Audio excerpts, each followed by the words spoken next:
Fait que l'Église, partout où est-ce qu'on va, l'Église a des problèmes. Il y en a qui ont moins de problèmes que d'autres. On compare dans la Bible de Corinthe, un paquet de problèmes dans l'Église. Tu t'en vas à une autre Église comme Philippe, l'Église des Philippiens. Il y a certains problèmes, mais généralement, le pouls de l'Église, c'est une Église qui est en santé, qui avance, qui est un exemple. Puis, les problèmes, des fois, c'est sûr qu'en bout de ligne, ça vient de l'intérieur de l'homme. On est pécheur. Hein? Puis, mais des fois, on pourrait dire, bon, ça vient plus du dehors. Il y a eu un gros mouvement de fausses doctrines qui a affecté l'Église. Des fois, les problèmes, pas besoin d'aller du dehors. Les chrétiens, entre eux, se chicanent, etc. Puis, si une Église ne fait pas attention avec les problèmes qu'elles ont, parce qu'on a tous des problèmes, si l'Église ne traite pas bien ces problèmes-là, ça va être très dangereux pour la santé de l'Église. Puis une solution importante que Paul présente à ces problèmes-là, la vérité principale de notre texte, c'est combattez unis ou ensemble pour la cause de l'Évangile. Que nous combattions ensemble pour la cause de l'Évangile. On en fait dans l'Épître aux Philippiens. Paul y écrit cette épître-là à peu près dans l'année 62. Il était à Rome en prison. Puis c'est ça, quelques années après qu'il ait fondé l'Église, il a fondé l'Église dans son deuxième voyage missionnaire. On voit ça dans Acte 16, qui était dans cette région-là, dans cette ville-là. Puis, Épaphrodite, on voit qu'il avait été envoyé par Paul pour aller aux Philippiens. Ensuite, les Philippiens le renvoient à Paul. Puis lui s'avait rendu compte que lui était malade. Puis Paul écrit la carte aux Philippiens pour lui laisser savoir qu'il file mieux, Épaphrodite. On voit ça dans le chapitre 2 d'Épître aux Philippiens, verset 25. « J'ai estimé nécessaire de vous envoyer mon frère Épaphrodite, mon compagnon d'œuvre. » Puis là, il continue avec les détails, on ne verra pas ça. Paul écrit aussi pour leur rendre grâce aux Philippiens parce qu'ils sont partenaires avec lui dans l'Évangile, chapitre 1, verset 5. Ou 4 et 5. « Ne cessant dans toutes mes prières pour vous de manifester ma joie au sujet de la part que vous prenez à l'Évangile depuis le premier jour jusqu'à maintenant. » Fait qu'il y avait une bonne amitié. Il chérissait beaucoup ces Philippiens-là qui étaient compagnons d'œuvre. On voit dans le chapitre 4, versets 10 à 20, qu'il avait donné financièrement à Paul. Paul les écrit aussi pour laisser savoir comment que sa situation va. Tu sais, il est en prison. Il veut laisser savoir qu'il est encore en vie, que tout ce qui s'est passé a contribué au progrès de l'Évangile, chapitre 1, verset 12. « Je veux que vous sachiez, frères, que ce qui m'est arrivé a plutôt contribué au progrès de l'Évangile. » Puis aussi, il veut les avertir contre certains faux enseignants, chapitre 3, verset 2. « Prenez garde aux chiens, prenez garde aux mauvais ouvriers, prenez garde aux faux circoncis. » Parlant de, si on pense qu'ils sont des Juifs, mais des faux circoncis, qui ne sont pas des vrais convertis. Mais la raison principale pour laquelle Paul écrit cette épître-là, c'est pour qu'eux combattent ensemble pour la cause de l'Évangile. Puis on voit ce thème-là qui est le thème fondamental de l'Épître. Il y en a qui disent non, c'est la joie qui est le thème. La joie, c'est un thème qui a beaucoup d'importance dans Philippiens. Je vois ça plus comme le mode de l'Épître que le thème fondamental. Je l'ai entendu prêcher d'une manière ou d'une autre, mais je prends l'approche, puis vous allez voir pourquoi que l'unité, c'est ce que je pense qui est le thème fondamental. Puis, cette épître-là, c'est une épître qui s'appelle une épître d'exhortation d'amitié. Ce sont ses amis dans l'Évangile. On voit ça clairement, qu'ils ont une relation proche les uns vers les autres, puis les exhortent dans l'Évangile. On voit ça dans ton chapitre 1, verset 25-26. « Et je suis persuadé, je sais que je demeurerai et que je resterai avec vous tous pour votre avancement et votre joie dans la foi, afin que, par mon retour auprès de vous, vous ayez en moi un abondant sujet de vous glorifier en Jésus-Christ. » Fait que son intérêt, c'est leurs avancements dans la foi. Dans le chapitre 1, verset 7, il dit que c'est juste qui pense ainsi d'eux, parce que je vous porte dans mon cœur. On voit les affections que lui a pour eux dans ce verset-là. Aussi, dans le chapitre 2, verset 2, « Rendez ma joie parfaite ». Fait qu'il utilise, en fait, comme base pour les exhorter la joie que lui a de les voir croître dans le Seigneur, la relation qu'ils ont eue à travers des années, l'amitié qu'ils ont dans le Seigneur Jésus-Christ. Puis, une épître d'exhortation, d'amitié. Mais notre texte principal, ça c'est le contexte, le texte principal de ce matin, c'est chapitre 1, verset 27, ou chapitre 2, verset 4. Fait qu'on va lire ces versets-là. Puis, Philippiens 1, 27 dit « Seulement conduisez-vous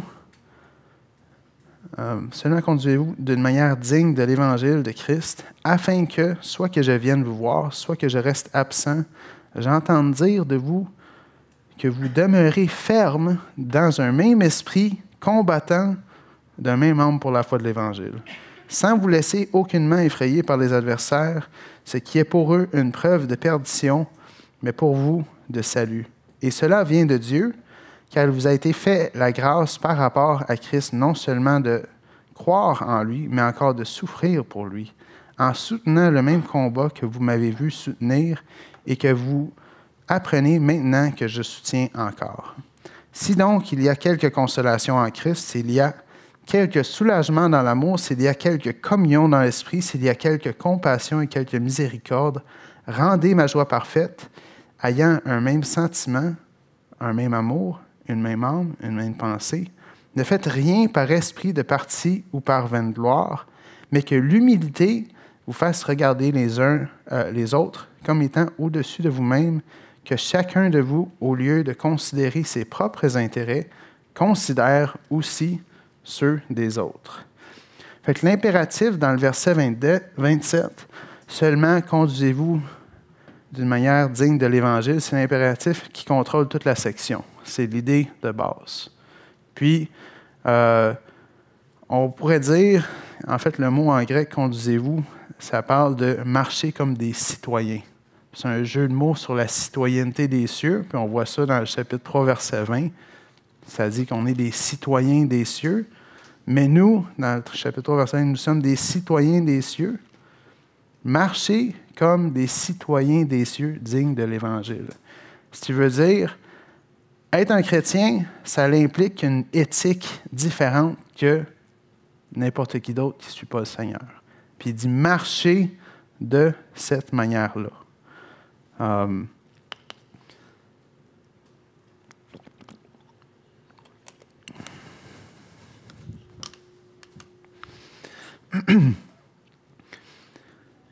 Puis la base que Paul donne dans le verset 27, il dit « afin que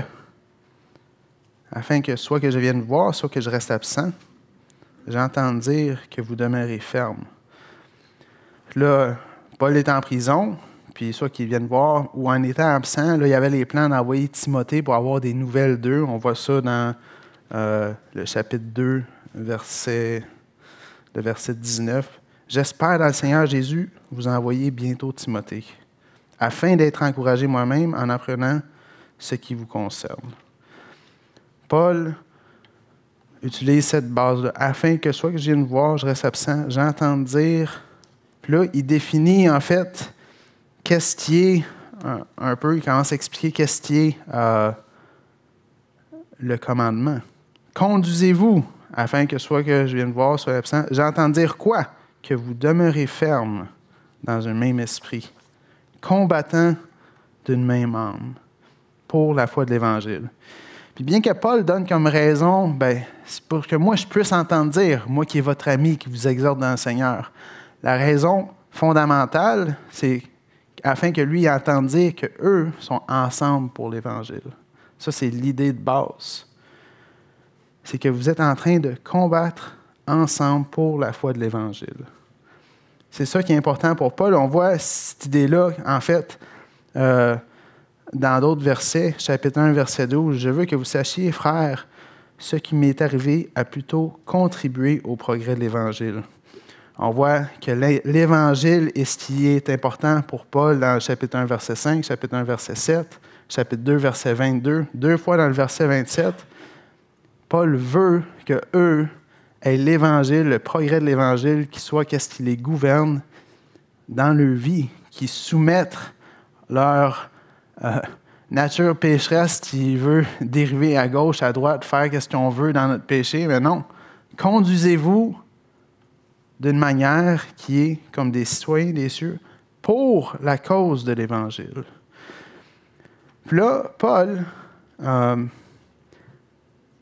parle de cette conduite-là qui est appliquée vers 2 audiences différentes. On voit la première audience qui est brièvement discutée dans le chapitre 28. Puis le reste, ça parle de la deuxième audience. La première audience, c'est vers ceux du dehors, ceux qui ne sont pas des chrétiens. Puis le reste, ça parle entre nous, comme chrétiens, dans l'Église. Fait que, combattez ensemble contre les adversaires pour l'Évangile. Ça, c'est la première audience envers laquelle ce combat-là est appliqué. Puis, les circonstances du problème, ben, c'est quoi qui était? T'sais, le verset 28 dit « Sans vous laisser aucunement effrayer par les adversaires ». Pourquoi il y aurait des raisons d'être effrayés, les Philippiens? Ben, qu'est-ce qui se passait dans ce temps-là? Il y avait un empereur que vous avez sûrement entendu parler d'eux, qui s'appelait Néron. Puis, les empereurs romains, il avait commencé une tradition que quand ils mouraient, les gens les appelaient, ils les reconnaissaient comme déité, comme Dieu. L'espagnol, un mélange de langues dans ma tête. Puis, Néron, lui, à la place de le faire quand il était mort, il a dit « Je vais faire ça, moi, pendant que je suis en vie. Les gens vont falloir qu'ils me reconnaissent comme Seigneur et Sauveur pendant que je suis en vie. » Bien là, si tu es chrétien, tu vis dans l'Empire romain, c'est problématique. L'empereur dit « Vous devez me reconnaître comme Seigneur et Sauveur. » Puis les chrétiens, bien, on a un Seigneur et Sauveur. Puis qu'est-ce qui se passait? Bien, il y avait de la persécution. Puis lui, il dit bien, ne vous laissez aucunement effrayer par ces adversaires-là. Ça, c'était les adversaires principaux qu'on voit par le contexte de l'Épître. Mais il n'y a pas juste eux, par exemple, quoique ça, ce serait ceux qui étaient les principaux adversaires. La raison principale pour laquelle Paul lui dit gardez votre allégeance au Seigneur Jésus-Christ. On est des citoyens des cieux. Rome va passer. Il n'y a pas de salut en Rome, mais dans le Seigneur Jésus-Christ, il y en a. Il y avait aussi, qu'est-ce que j'ai parlé d'eux dans le chapitre 3, verset 2, il y avait des Juifs qui persécutaient aussi. Puis il y avait aussi d'autres qui causaient une certaine tristesse, ceux qui avaient professé la foi, mais qui s'étaient détournés de l'Évangile. Puis, comme quand on voit quelqu'un grandir dans l'Église, puis il s'en va, rejette Jésus-Christ, qui causait une tristesse. Ne vous laissez pas effrayer, ne vous laissez pas vaincre par ces difficultés-là, mais combattez ensemble contre ceux qui s'opposent à l'Évangile. Fait que ça, c'est les adversaires qu'on voit dans l'Épître aux Philippiens. Puis Paul donne des raisons. Il ne fait pas juste dire combattez ensemble sans vous laisser effrayer par ces adversaires-là. Il dit dans le verset 28, il continue, il dit ce qui est pour eux une preuve de perdition, mais pour vous de salut. Pourquoi? Bien, une raison qu'il donne, c'est quand toi tu restes ferme face à l'adversité, quoi qu'aujourd'hui il n'y a pas de persécution physique, mais il y a des tendances que l'avortement c'est correct, n'importe quelle sexualité c'est correct, ci, puis ça, puis toi comme chrétien, dans ton éthique, tu dis non, moi, c'est l'Évangile qui me guide. Puis face à on pourrait appeler ça une persécution sociale, tu es regardé comme un weird, quelqu'un que, tu devrais accepter. Là. Voyons donc, là, nous autres, on accepte tout ces jours-ci. Ben non. Peu importe ce que le gouvernement veut imposer, anti-Dieu, il n'y a pas Dieu qui existe, l'immoralité, le meurtre, etc. ne vous laissez pas effrayer, soyez fermes, combattant ensemble contre ces menteries-là qui viennent fondamentalement viennent du diable. Fait que c'est une preuve de salut. Quand que toi, tu te tiens ferme, tu es en train de dire, ça démontre que, oui, en fait, même face à l'adversité, tu as un salut qui vient en bout de ligne. Puis ça démontre que eux, ils n'ont pas de salut. Eux, ils ont la perdition qui s'en vient. Fait que quand on est ferme, c'est ça que ça démontre. Fait que le judaïsme, ce n'est pas une fin en soi de salut. Les menteries du gouvernement non plus. Puis ceux qui ont laissé la foi non plus. Dans le chapitre 3, Paul parle justement du fait qu'il considère toutes les choses du monde comme des déchets à cause des gloires qui sont à venir, à cause du fait que oui, on a le salut en Jésus-Christ, même si ça veut dire qu'il va être persécuté, il va souffrir dans les versets 9 à 11. Puis, une autre raison qu'il donne après, dans le chapitre le verset 29, il dit « Et cela vient de Dieu. Car il vous a été fait la grâce par rapport à Christ, non seulement de croire en lui, mais encore de souffrir pour lui. » Vous allez regarder, ça vient de Dieu. Dieu permet que ça se passe. Dieu est au contrôle. Il sait que le monde est déchu. Puis, il sait que nous, on fait face à ça. Puis, savoir que Dieu il est souverain au milieu de ça, ça doit nous encourager quand on fait face aux différentes persécutions dans lesquelles nous, on vit. Puis, on devrait pas être effrayé à cause de ça. Et non seulement Dieu le sait, mais on devrait compter ça comme une grâce. Bon, ça ne fait pas de sens, tout ça, si c'est juste cette vie-là qu'il y a. Hein? OK, une grâce de souffrir. Mais à cause qu'il y a une gloire qui est si grande qui est à venir, à cause qu'il y a une résurrection, il y a une vie éternelle dans notre Seigneur Jésus-Christ, qu'on va être durant toute l'éternité en train de louer et servir notre Dieu sans péché, ça fait beaucoup de sens. Puis, si on arrive à voir la juste valeur de l'éternité des promesses de Dieu, on peut dire, au milieu des difficultés, compter ces choses comme des grâces.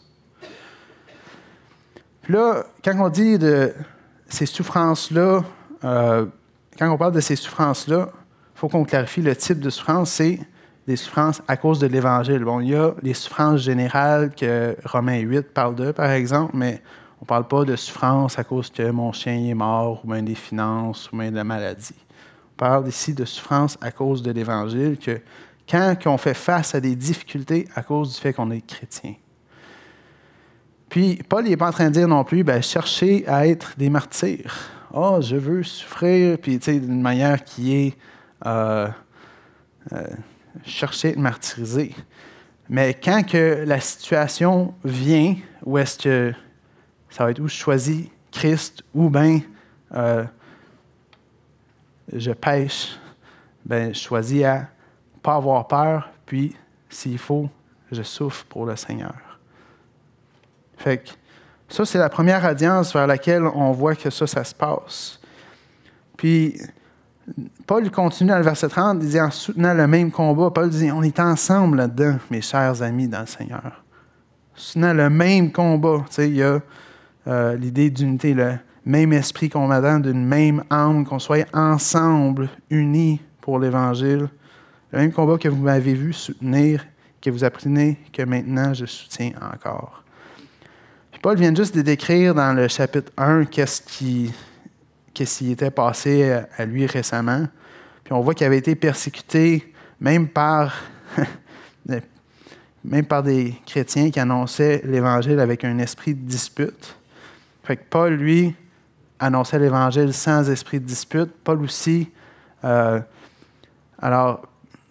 vais checker, versets 15 à 17, chapitre 1. « Quelques-uns, il est vrai, prêchent Christ par envie et par esprit de dispute, mais d'autres le prêchent avec des dispositions bienveillantes. » Fait qu'il y a Paul il est en prison, pourquoi? Il prêche l'Évangile. Fait que lui, il nous invite à que nous, on se tienne debout, combattant contre ceux du dehors, en faisant quoi? En prêchant l'Évangile. Mais pas juste ça.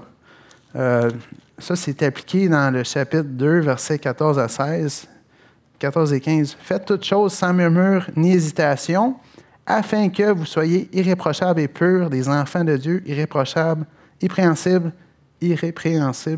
au milieu d'une génération perverse et corrompue, parmi laquelle vous brillez comme des flambeaux dans le monde. » Fait qu'est-ce que ça veut dire? Que nous, il faut qu'on combatte contre ceux du dehors. Ça ne veut pas dire que je donne un coup de poing.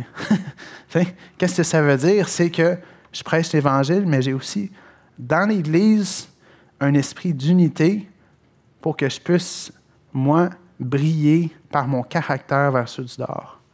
Fait que Paul nous invite à que, quand moi je sors de l'Église, puis que nous, comme Église, on soit connus comme des gens qui ont de l'unité, pour qu'on puisse avoir un témoignage par nos actions vers ceux du dehors.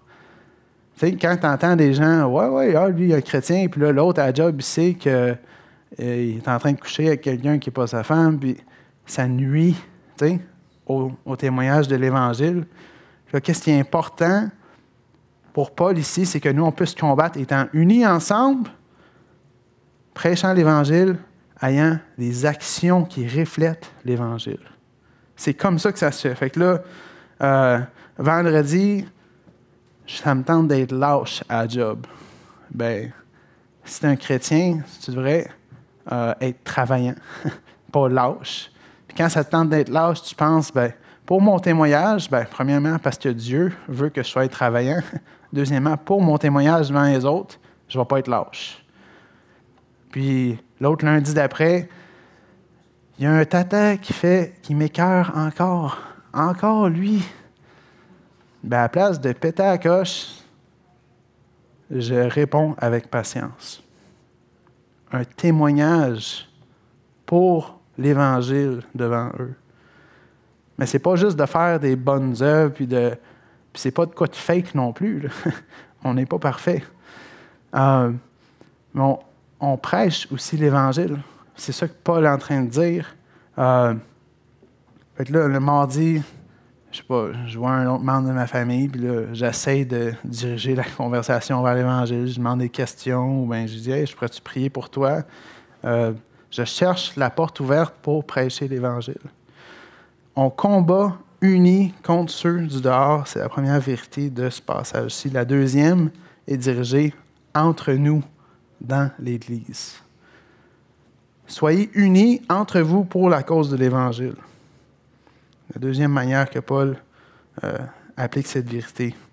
On continue à lire le texte, chapitre 2, verset 1. Ça dit, « Si donc il y a quelque consolation en Christ, s'il y a quelque soulagement dans l'amour, s'il y a quelque communion d'esprit, s'il y a quelque compassion et quelque miséricorde, rendez ma joie parfaite. »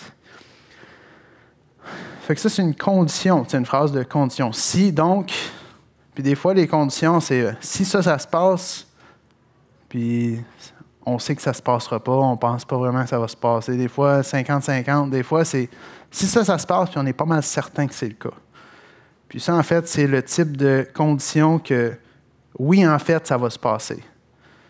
Là, Paul, il dit, si, donc, il y a quelque consolation en Christ. Si, donc, à mesure qu'on souffre, eux souffraient, faisant face à la persécution, il y a quelques consolations en Jésus-Christ. Oui, il y a de la consolation en Jésus-Christ.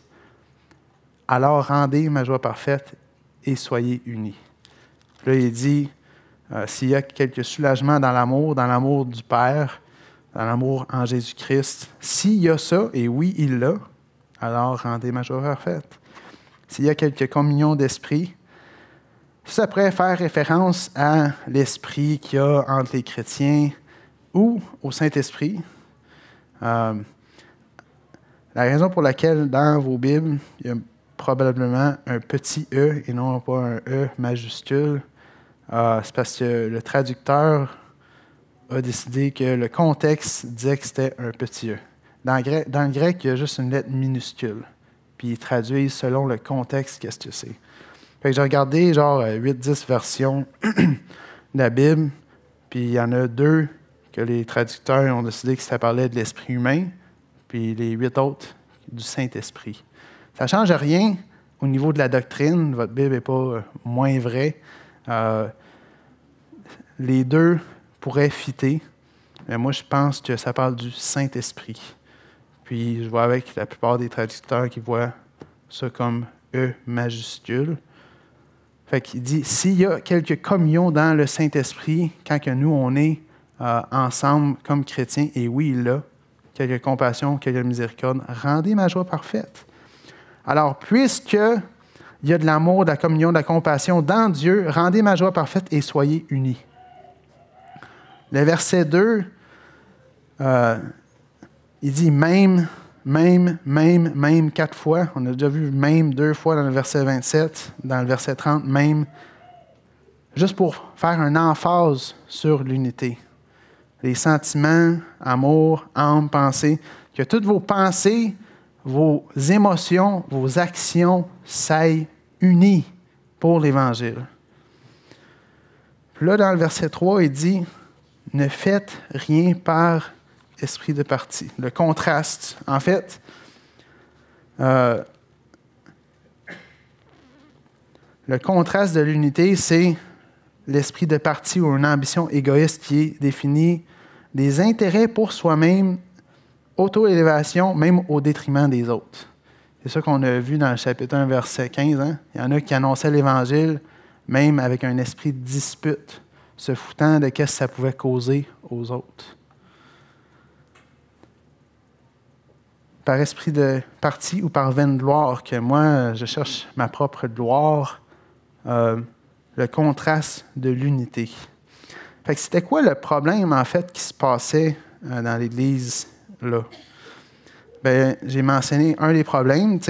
En fait, ça, c'est plus probablement à Rome, mais Paul le mentionne ça aux Philippiens parce qu'il pensait que ça avait de l'importance. Il y en a qui annoncent l'Évangile avec des esprits de dispute, pensant, dans le verset 17 du chapitre 1, il dit « Tandis que ceux-là, animés d'un esprit de dispute, annoncent Christ dans des intentions qui ne sont pas pures et avec la pensée de me susciter quelque affliction dans mes liens. » Fait qu'eux voulaient affliger Paul, des chrétiens avec d'esprit de dispute.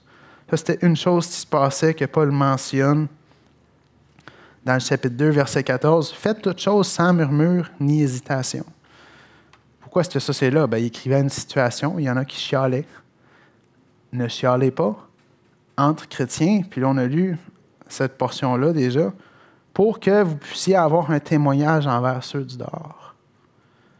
Puis dans le chapitre 4, versets 2 et 3, on connaît les fameuses Évodie et Syntyche. J'exhorte Évodie et Syntyche à être d'un même sentiment. Soyez unis ensemble dans l'Évangile.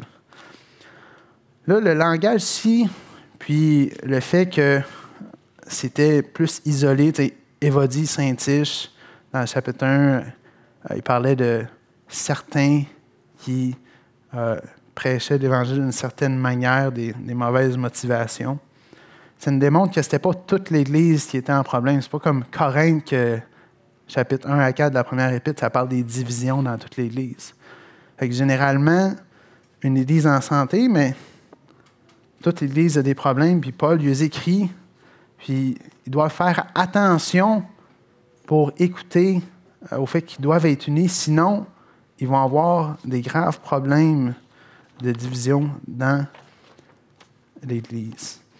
C'est tout beau, ça, OK, il faut que vous soyez unis, OK, oui, je sais ça, mais comment? Bien, Paul nous donne la réponse, versets 3 et 4. Deuxième partie du verset 3, « Mais que l'humilité vous fasse regarder les autres comme étant au-dessus de vous-même. » Puis comment est-ce qu'ils ont fait ça, regarder les autres au-dessus de nous-mêmes? Pas en disant « Ah, lui, il est meilleur que moi, lui, il est meilleur que moi. » Non. La manière que Paul démontre ça, c'est dans le verset 4, que chacun de vous, au lieu de considérer ses propres intérêts, considère aussi ceux des autres. Fait que oui, le aussi, ça veut dire que bon, il faut aussi que je prenne soin de moi-même, mais tu es en train de dire, comment est-ce que je peux avoir de l'unité dans l'Église? Ben, les autres, j'aimais avant moi. C'est comme ça. Fait que, quand que il y a le tata, que, tu sais, oh, ouais, j'aime tous les frères, mais à part lui, lui, il est fatigant au bout. Bien, quand que ça se passe, d'un, arrête de chialer. De deux, on voit l'exhortation, il va dire, Saint-Just, soyez d'un même sentiment, mais pas juste ça. OK, c'est beau, je ne chialerai pas, moi je ne participerai plus non plus. Non, c'est pas juste de arrêter de chialer. En bon québécois, on dirait, ferme-la. Pas juste ça. En plus de ça, il faut que tu penses aux meilleurs intérêts des autres. Tu les mets avant toi, puis tu les serves. C'est comme ça que Paul applique ce commandement-là. Seulement conduisez-vous d'une manière digne de l'Évangile, combattant unis, considérant pas nos propres intérêts, ceux des autres avant les nôtres. C'est comme ça que l'unité se passe dans l'Église. Oui, mais l'autre chrétien, oui, mais moi, je sais pas, on pourrait dire pas juste généralement dans l'Église, mais moi, dans les réunions de diacre, ou moi, tu sais, j'ai déjà entendu une histoire que dans une réunion de diacre, il y a un diacre qui a punché l'autre diacre. Tu sais, il faut être unis. Fait qu'on ôte le chialage, l'égoïsme, la jalousie, le conflit, on contrôle notre langue, puis on ajoute à ça un service aux autres. Puis on voit l'exemple, en fait, que Paul donne. C'est pas pour rien qu'il y a l'exemple de Jésus-Christ qui continue. Il dit, chapitre 2, verset 5, « Ayant-vous les mêmes sentiments qui étaient en Jésus-Christ? » Il parle dans le verset 7, « Mais il s'est dépouillé lui-même, prenant une forme de serviteur, en devenant semblable aux hommes. Il apparut comme un vrai homme. Il s'est humilié lui-même, se rendant obéissant jusqu'à la mort. » Puis Paul, dans le chapitre 1 aussi, versets 21 à 24, il parle de comment lui, il a le goût d'aller au ciel, mais pour leur intérêt, il reste. Ça serait mieux que moi je crève puis j'aille être avec le Seigneur, mais je veux votre bien, alors je veux rester pour vous. Pour moi, ça c'est mieux, mais à cause que je pense à vous. Là, en plus, ensuite, il continue avec l'exemple de Timothée, chapitre 2, versets 20 à 22. « Car je n'ai personne ici qui partage mes sentiments pour prendre sincèrement à cœur votre situation. Tous, en effet, cherchent leurs propres intérêts et non ceux de Jésus-Christ. Vous savez qu'il a été mis à l'épreuve en se consacrant au service de l'Évangile avec moi comme un enfant avec son père. » Fait qu'un service envers les autres à la place de penser à nos propres intérêts. Fait que la prochaine fois que tu es frustré dans l'Église,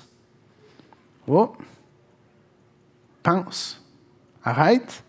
Pense à Philippiens. Contrôle ta bouche. Puis à la place de dire, « Ouais, mais moi, c'est ça que je veux. » C'est quoi qui serait le meilleur intérêt de l'Église? Oh! C'est ça qui cause l'unité. C'est ça que Paul leur dit qu'il faut qu'ils fassent pour être unis ensemble. J'ai décidé de partager cette vérité-là parce que notre plus grosse difficulté dans l'Église, dans le pays là-bas, c'était l'adaptation dans notre Église là-bas. On aime notre pasteur, on aime les gens, mais philosophiquement, il y a certaines différences que moi, j'ai des fortes convictions au sujet d'eux. Puis, à la place de moi, je vais dire au pasteur, moi, quand il faut que ça se fasse, ça. Il faut que moi, je contrôle ma langue, puis non seulement ça, que je serve dans l'Église pour contribuer à l'unité. C'est dur, c'est dur. Mais c'est ça que Dieu nous commande de faire. Fait qu'il y avait quelque chose qui sont fondamentales. Je dis, mais il faut que j'en parle au pasteur. Après 1 an et demi qu'on était là, j'ai parlé d'une chose. J'ai attendu 1 an et demi. Je dis, ben là, je ne veux pas être le nouveau qui est là, puis je veux dire ça, puis tout le temps en train de critiquer, puis quelqu'un qui pense qu'il va trouver l'Église parfaite quand il n'y en a pas, genre.